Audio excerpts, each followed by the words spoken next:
Good morning, everybody. Welcome back to Cassandra's Garden. Peace and love. I'm trying to spread it. I promise you I am. How are all of you doing today? Today's Saturday, and I woke up this morning to the sound of pouring rain. It was so comforting. It really just made me in the mood to get a cozy blanket and just wrap it around me like a shawl and just have a cup of warm coffee and stand out on my balcony and just gaze at the rain. I love it. I love spring, summer, winter, and fall, but I love a rainy day because the crops need it, the plants need it, the trees need it, we all need it. It cooled things down a lot, and it really put me in the mood to go ahead and make this wonderful apple bourbon cognac brandy cake. Now, the reason I'm calling it that is because you can use cognac brandy, which brandy and cognac are kind of one and the same. It's just a different part, and it's just the way it's distilled and the country that it's from. And you can also use bourbon if that's all you have. So that's why I titled this Apple slash Bourbon slash Cognac slash Brandy Cake. You don't use all three. You can use one or the other. So I'm going to make this cake for you. And I wanted to tell you that it's actually one of my daughter's new favorite cakes that I make. So when I text her here in a little while and tell her that I've made it, trust me, she will be over here to either get the half of it or the whole of it. Who knows? But I thought this cake would be wonderful for this weekend for us to just eat and sit around at the table and all of us have coffee or a hot tea with it or a cold drink, if you will, and just sit and talk and just have some really good family time together. So I was thinking, since I wanted to make this cake today, I really wanted to show you guys and gals how to make it so that you can make it for your family. Now, this cake is extremely gorgeous. It's a gourmet cake. This recipe originated in England, and I have since tweaked it just a tiny bit so that it wouldn't be so dry. And so I'm glad that I did that because I can't stand a dry cake. But I wanted to share this recipe with you. Now, don't be intimidated. There is a lot of ingredients and a lot of different steps. But once you master how to do all of it, it's really pretty simple. And it's fun to make, and I think you're going to really enjoy it. Okay, so the first step is, let me show you the cake ingredients. This has four different phases of this cake. After we bake the cake, we're going to be candying some sliced almonds, and we're going to make the apple glaze. And then lastly, we're going to make the homemade whipped cream that goes in between the two cakes and on top of the cake. It's really going to be glorious and just absolutely beautiful and decadent. I think you're going to really enjoy this. So here we go. You're going to need 2 eggs room temperature, 2 cups of sifted all-purpose flour. I have sifted this flour twice. You're going to need 2 cups of peeled and sliced in this manner, grated, basically. I grated the apples. Now, I did add lemon juice and a lot of lemon juice. It still turned my apples brown, but they're still okay. They're still delicious. They still have their nutritional factor. You're still gonna. It's okay if this happens. Even though I've got these soaking in lemon juice, they still turn brown. It's totally okay. They're still going to be great to use in the cake because they're going to be brown in the cake anyway. You're going to need 1 teaspoon of cinnamon, 1 teaspoon of nutmeg, 2 teaspoons of baking powder, a half a teaspoon of ginger. And this is a half a teaspoon. Let me double check my recipe.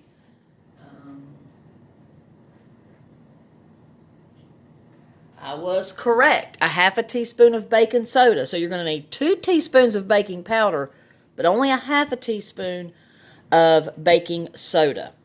A half a teaspoon of salt. And 2 tablespoons of either brandy, cognac, or bourbon. I'm using top shelf. That's all I ever use. I have a bartending license, and I know how that works. It's all in the way it's made and fermented and cured, and it really affects your flavor. So anytime you cook with wine or brandy or cognac or bourbon or vodka or anything like that, use top shelf, because the alcohol is going to cook out, and what's going to be left is all those flavors. So however good your liqueur or liquor or brandy or bourbon or whatever alcohol you're using, it's going to really affect the overall taste of your product. And then this is 1/4 cup of buttermilk, and this is the buttermilk that I actually make when I'm making my real butter. So I actually made that buttermilk. Well, I didn't make it. The cow did, but you know what I'm saying. 1 whole cup of tightly packed brown sugar. You can use light or dark. I have light here. With this cake, it doesn't call for white sugar, only the brown sugar, and it's only 1 cup. And then 1/2 cup of softened butter, and this is the butter that I make myself.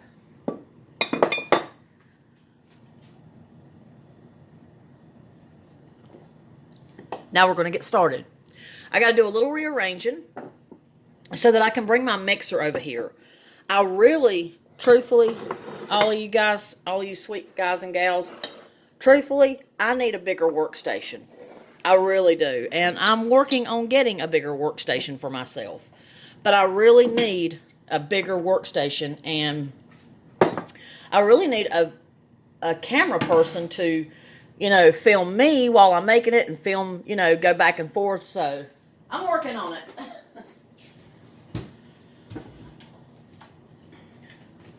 Just going to slide my mixer in here without, hopefully, disturbing the camera. And Wyatt is at my feet, licking my feet. This crazy dog of mine. Hey, I had to take him to the vet yesterday. He had his very last puppy exam. He's got all of his shots. He got heartworm prevention medicine, and he got his flea and tick medicine that lasts for 30 days. And then he's good for 6 months, and then after that, it will be once a year. So now I can finally get my cats to the vet. So he's an Australian Shepherd, and I've learned a great deal about him. I thought he was having behavioral issues, but turns out that's just the way they behave. He's very overprotective over me and my grandchildren, and I don't know, he's incredible. So I learned a lot, and I felt really bad for thinking that he had a behavioral problem. I felt guilt. I felt terrible about it, but I didn't know. You live and learn. As far as obedience school, I don't know what they do to him when I'm not there. I don't know if they're mean to him. I'm not saying they are. I don't know. I don't know anything about obedience school, but I don't know. I think I'll just keep working with him myself. I think that if I don't take him to obedience school and I just train him myself, I think me and him will have an even deeper bond. And I don't want nobody to think that they can control my dog. You know what I'm saying? I am his commander. So I think I'm just going to just practice it myself and just try to do it myself, because I don't know. I don't want that bond between me and him broken. I don't want him to be a robo dog, I love him and accept him for who he is. He's just wide open right now. Okay, so we're going to start out. We're going to take the butter, and we're going to put the butter in here, and we're going to add the brown sugar, and then we're going to add all the rest. This cake is still fairly new to me making it, so I am reading my instructions as I give them to you, just to make sure that I'm giving you all the correct information, because in other videos, I would accidentally say the wrong thing, and it made me feel terrible, and I don't want to do that to you. I want to give you exact measurements and the exact directions. I don't know. I think I just get excited or nervous, or maybe both. So we're going to beat the brown sugar and the butter together.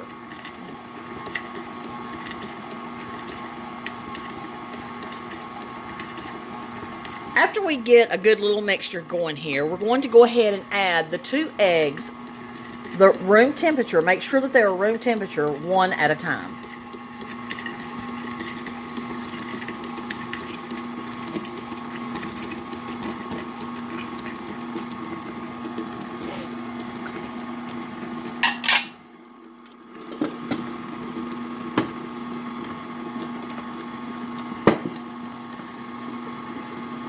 Now all we got to do is just add everything else.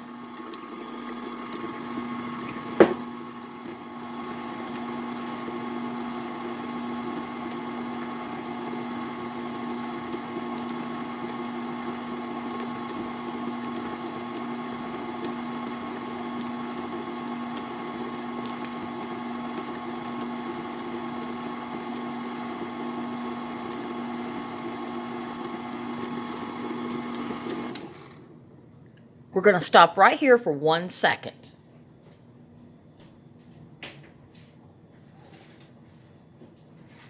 We're also going to add to the apples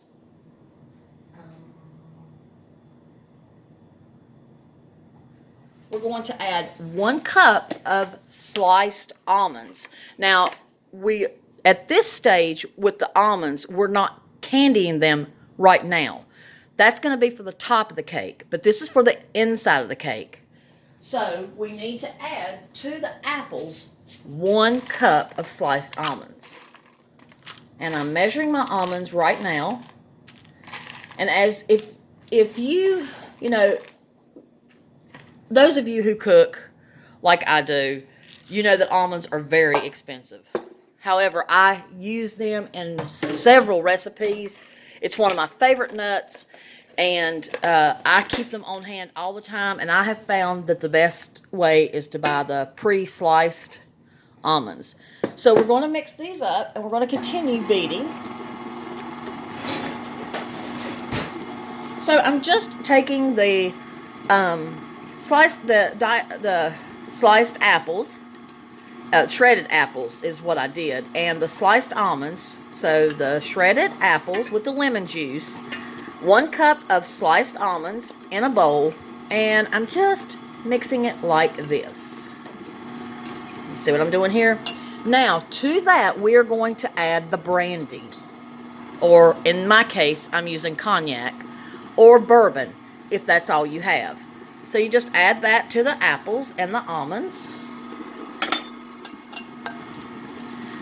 And it's 2 tablespoons of lemon juice to 2 cups of apples. So it's 1 tablespoon of lemon juice per 1 cup of apples. And I have 2 cups of sliced apples in here that are peeled, with 2 tablespoons of lemon juice and 1 cup of sliced almonds and 2 tablespoons of cognac. You can also use brandy, and you can also use bourbon if that's all you have. And forgive me, I meant to say grated apples, because that's exactly what I did. I just simply, let me show you, without getting, well, I'm afraid I'm going to get, I simply just used my grater like that. That's the apples that you see. I just didn't want it to drip into anything. So it's 2 cups of grated peeled apples with 2 tablespoons of lemon juice, 1 cup of sliced almonds, and 2 tablespoons of cognac, which is what I'm using, and I'm using top shelf. Now, we're just going to kind of let that marinate a little bit, and we're going to start adding all of our spices. So that means we're going to go ahead and add our cinnamon, our nutmeg,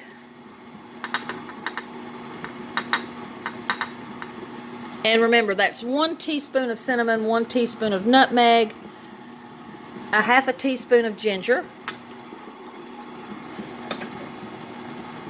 and a half a teaspoon of salt.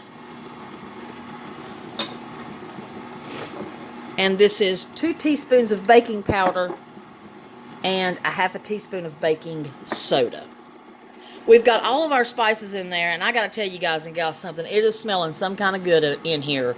With that butter, that brown sugar, and all those wonderful spices, it's just amazing. Now I'm going to stop, and I'm going to just do like that. And I'm going to go ahead and just add my flour. I'm not going to do it a little at a time. I'm just going to go ahead and just dump it all in there. And I'm going to slowly mix it all in. I'm going to go ahead and add my baking soda, my baking powder, and my 1/4 cup of buttermilk, because I cannot stand a dry cake. And you're probably thinking, well, the fruit would make it not dry. That's not true. That fruit's going to kind of dry out while it's baking, so that just adds a little touch of moisture, and it's just perfect for this recipe. Now we're going to stop the mixer, and we're going to add our cognac, apple, lemon juice, almond mixture. Isn't that gorgeous? And like I said, after you grate your apples and you put the 2 tablespoons of lemon juice in your apples and you're getting everything else ready, if your apples turn brown, don't worry about it. It's going to be totally okay. I promise you. Just grabbing my spatula here so that I can get all this raked out into... I'm just trying to let you see what I'm doing as well. I'm just letting the lemon juice go into the cake mixture, the cognac, and like I said, I'm using top shelf. You can use cognac, brandy, or bourbon. Whichever you have on hand, it's still going to be delicious. Just make sure you're using top shelf. Now we're just going to combine all that, and that's it.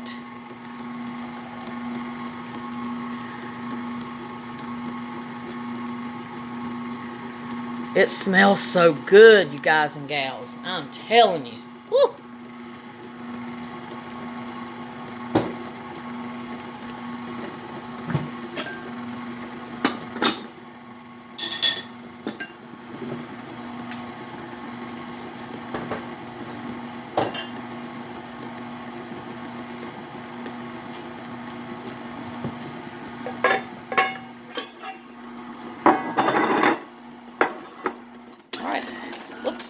We're done.